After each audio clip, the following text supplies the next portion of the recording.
تو اس کو ہم بہت دور سمجھتے ہیں آخرت کو، اور چونکہ دور سمجھتے ہیں لہذا غفلت میں مبتلا ہو کر زندگی گزارتے رہتے ہیں. بابر بعیش کو اس کے عالم دوبارہ نیز. یہ شیطان یہ سبق پڑھاتا ہے کہ ابھی تو بہت تیری عمر پڑی ہے، ابھی تجھے اتنا متقی پرہیزگار ہونے کی کیا ضرورت ہے، ابھی تو اللہ والا بنے گا، پہلے اپنا دنیا کی زندگی کا سامان تو ٹھیک ٹھاک کر لے، اس میں عیش کی زندگی گزار لے. موت تو دور کی بات ہے، اور موت کے بعد پھر دوبارہ زندہ ہونا، دوبارہ زندہ ہونے کے بعد آخرت کی زندگی آنا، اس میں حساب و کتاب ہونا اور پل صراط ہونا اور اللہ تعالی کے سامنے پیشی ہونا، لمبا کام ہے. تو بہت دور سمجھتا ہے انسان آخرت کو. قرآن کہتا ہے وہ کل ہے. قرآن اس کو تعبیر کر رہا ہے آخرت کو کہ کل کے لیے کیا تیاری کی ہے. اشارہ اس طرف کرنا مقصود ہے کہ وہ آخرت جس کو تم دور سمجھ رہے ہو، حقیقت میں وہ دور نہیں ہے، وہ اتنی ہی قریب ہے جتنی کہ تم کل کو قریب سمجھتے ہو، آنے والے کل کو جتنا قریب سمجھتے ہو. کیوں؟ دو وجہ سے. ایک وجہ یہ کہ کچھ پتا ہے کہ تمہیں اگلا سانس بھی آئے گا کہ نہیں آئے گا. کس بات کا یقین ہے کہ ابھی موت مجھے نہیں آنی. دیکھتے ہو آنکھوں سے کہ بیٹھے بیٹھے انسان دنیا سے چل دیتا ہے. کتنے واقعات تمہارے آنکھوں کے سامنے آتے ہیں. ابھی پچھلے ہفتے میں کئی واقعات ایسے ہمارے سامنے آئے. نوجوان آدمی اور کوئی تکلیف نہیں، کوئی بیماری نہیں، لیکن اچانک دل کا حملہ ہوا، ختم ہو گیا. تو ایک تو اس لیے اس کو دور نہ سمجھو، اس لیے کہ وہ کسی بھی وقت آ سکتی ہے. کسی کے پاس کوئی گارنٹی نہیں ہے کہ کب اس کی موت آ جائے گی اور کب وہ آخرت کے عالم میں پہنچ جائے گا. ایک وجہ تو یہ. دوسری وجہ یہ ہے کہ اگر تمہاری عمر 100 سال ہو جائے، 150 سال ہو جائے، تب بھی جب آخرت میں پہنچو گے تو قرآن کہتا ہے تمہیں ایسا محسوس ہوگا کہ لم یلبسوا الا ساعۃ من نہار. اور دوسری جگہ پر فرمایا عشیۃ او ضحاہا، یعنی وہاں جانے کے بعد تمہیں ساری اپنی زندگی، دنیا کی ساری زندگی ایسا لگے گا جیسے 1 گھنٹے میں ایک ساعت میں گزر گئی، جیسے ایک صبح تھی یا ایک شام تھی، بس اس سے زیادہ تمہیں معلوم نہیں ہوگی. تم جس چیز کو دور سمجھ رہے ہو وہ حقیقت میں دور نہیں ہے، کسی بھی وقت آ سکتی ہے، اور جب آئے گی تو پتہ لگے گا کہ وہ چند لمحوں کا کھیل تھا. یرونہ بعیدا ونراہ قریبا. قرآن کہتا ہے لوگ اس کو دور سمجھتے ہیں، ہم جانتے ہیں کہ وہ قریب ہے. لہذا جب قرآن یہ کہہ رہا ہے کل کے لیے تیاری کرو، یہ دیکھو کہ کل کے لیے میں نے کیا چیز آگے بھیجی ہے، یعنی کون سے اعمال میں نے بھیجے ہیں جو میرے نام اعمال میں جا کر آخرت میں میری نجات کا ذریعہ بنیں گے اور میری خوشحالی کا ذریعہ بنیں گے. اس کو ہر وقت دیکھتے رہو. بل تنظر نفس ما قدمت لغد. یہ الفاظ قرآن کریم نے استعمال فرمائے کہ کل کے لیے تیاری کرو، اور کل سے مراد آخرت. تیاری کل کے لیے کس طرح کرو، اس کا ایک بہترین نسخہ نبی کریم سرور دو عالم صلی اللہ علیہ وسلم نے ایک حدیث میں ارشاد فرمایا. رسول کریم صلی اللہ علیہ وسلم کا ارشاد ہے کہ اغتنم خمسا قبل خمس. عجیب نبوت کے نور جس سے جھلک رہا ہے وہ الفاظ ہیں کہ 5 چیزوں کو 5 چیزوں سے پہلے غنیمت سمجھو. یعنی 5 چیزیں تمہیں بتا رہا ہوں، ان کو غنیمت سمجھو قبل اس کے کہ اس کے مقابل دوسری 5 چیزیں آ جائیں. کیا ہے وہ؟ فرمایا شباب کا قبل حرمک. اپنی جوانی کو غنیمت سمجھو بڑھاپا آنے سے پہلے. ابھی جوان ہو، جوانی کی حالت میں طاقت ہے، قوت ہے، کام کرنے کا اللہ تعالیٰ نے موقع عطا فرمایا ہے، لیکن انسان غفلت میں پڑا رہتا ہے کہ بھئی ابھی تو میں جوان ہوں، لہذا مجھے کچھ اتنی زیادہ فکر کی ضرورت نہیں ہے، ابھی تو میری عمر بہت بڑی ہے اور بڑھاپا آئے گا تو اس وقت دیکھے جائے گا. جوانی کو آدمی غفلت میں گزار دیتا ہے، اور غفلت میں گزارنے کی بنا پر وہ سامان تیار نہیں کرتا جو آخرت میں انسان کی خوشحالی کے لیے ضروری ہے. جوانی میں جذبات بھی ہوتے ہیں، خواہشات بھی ہوتی ہیں، اور انسان کو طرح طرح کے شوق بھی ہوتے ہیں. نبی کریم صلی اللہ علیہ وسلم کا منشا یہ نہیں ہے کہ جوانی کے جو جائز شوق ہیں ان پر کوئی پابندی لگائیں. اللہ تعالیٰ نے مباحات کا دائرہ بہت وسیع رکھا ہے کہ تم اپنی جائز ضروریات کو بھی، جائز خواہشات کو بھی اللہ تعالیٰ کے احکام کے دائرے میں رہتے ہوئے پوری کر سکتے ہو. لیکن یہ بھی ساتھ سمجھو کہ یہ قوت، یہ طاقت جو جوانی میں تمہیں حاصل ہے یہ ہمیشہ نہیں رہے گی. جوانی میں تمہیں احساس نہیں ہے کہ اگر 2 رکعتیں پڑھ لو گے نفل کی یا 4 رکعتیں پڑھ لو گے نفل کی تو آخرت میں کتنا عظیم اس کا تمہیں صلہ ملنے والا ہے. لیکن سوچتے ہو یار چلو بس ابھی ہماری جوانی کا دور ہے، جتنا تھوڑا بہت بن سکتا ہے وہ بن پڑے، باقی ہمیں کسی نفلی عبادت کی ضرورت نہیں. ایک وقت آئے گا جب اگر بوڑھے ہو گئے تو پھر نہ منہ میں دانت، نہ پیٹ میں آنت، نہ طاقت، نہ قوت. اگر اس وقت تم چاہو گے بھی کہ میں نفلی نمازیں پڑھوں تو طاقت ہی نہیں ہوگی. اس وقت چاہو گے کہ میں عمرہ کروں، حج کروں، طاقت ہی نہیں ہوگی. تو قبل اس کے کہ وہ بے طاقتی کا زمانہ آ جائے، بڑھاپے کا، اس سے پہلے جوانی کو غنیمت سمجھ کر اس کو نیک اعمال میں گزار لو.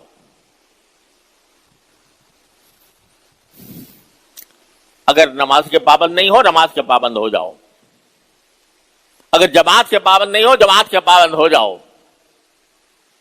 اگر اللہ تبارک و تعالیٰ کے حکم کی اطاعت میں روزے نہیں رکھتے، اس کی روزے کی احکام کو نظر انداز کرتے ہو، تو جوانی کی طاقت سے اس روزے کا فریضہ ادا کرو.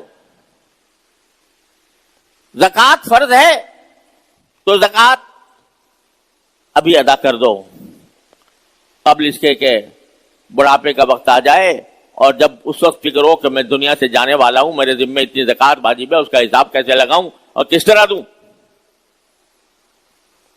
حج فرض ہے اور یہ دماغ میں بیٹھا ہوا ہے کہ میں جوان ہوں، ابھی جوانی میں کیا کرنا ہے، ذرا اور عمر گزر جائے، فلاں فلاں کام کر لوں تو پھر حج کروں گا. ارے بھائی پتہ نہیں جس وقت تم حج کرنے کا ارادہ کر رہے ہو اس وقت تک جیو گے کہ نہیں جیو.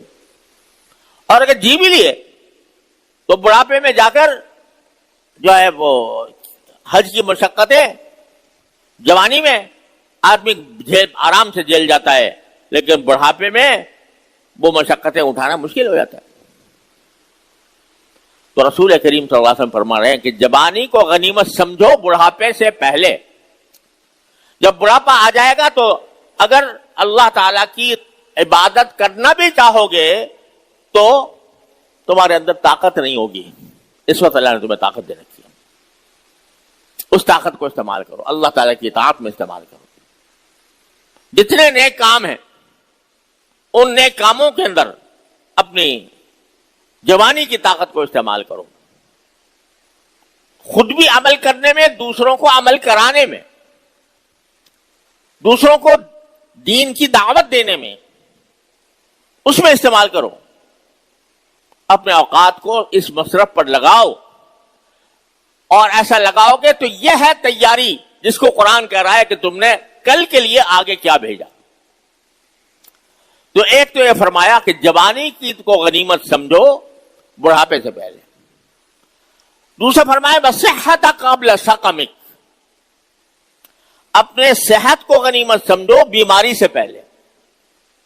اگر صحت مند ہو، کوئی بیماری نہیں ہے الحمدللہ، تو اللہ تعالیٰ کا شکر ادا کرو اور اس صحت کو استعمال کرو اللہ تعالیٰ کے مرضیات میں، ان کاموں میں جو اللہ تعالیٰ کو راضی کرنے والے ہوں، ان کاموں میں جو تمہارے لیے آخرت میں کام آئیں، جو تمہارے نام اعمال کو وزنی کریں،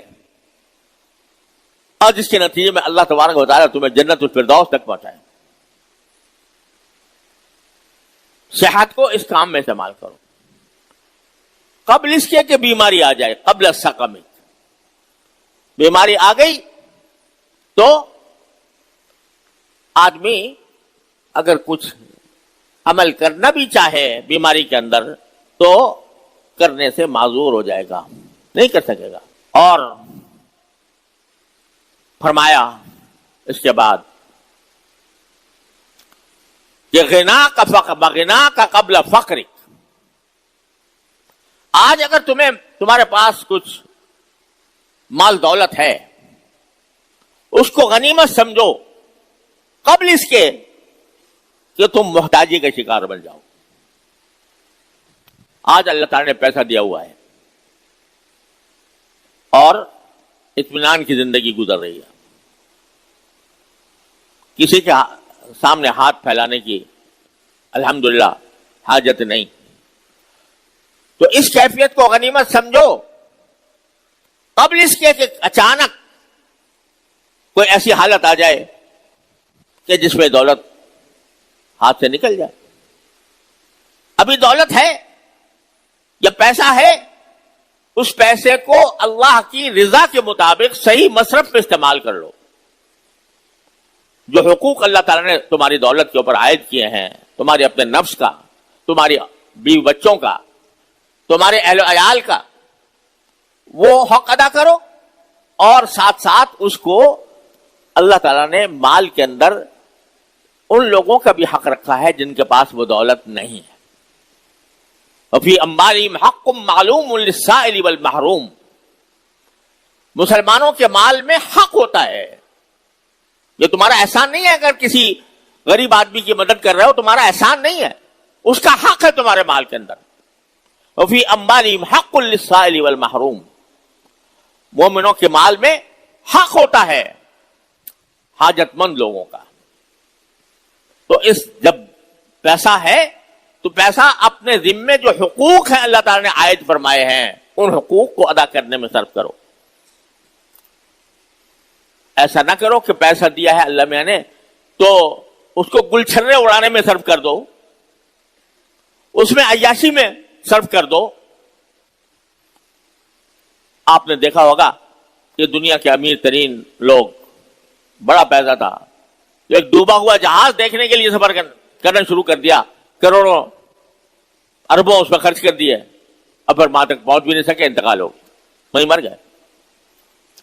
تو پیسہ اللہ نے دیا ہے تو اس پیسے کو غنیمت سمجھو کہ اللہ کی نعمت ہے، میں اس پر شکر ادا کروں، اس کو اپنے ذمے جو حقوق ہیں ان کو ادا کرنے میں استعمال کروں. اور جو لوگ اس سے محروم ہیں ان کی مدد کروں، جو مصیبت زدہ ہیں ان تک پہنچاؤں.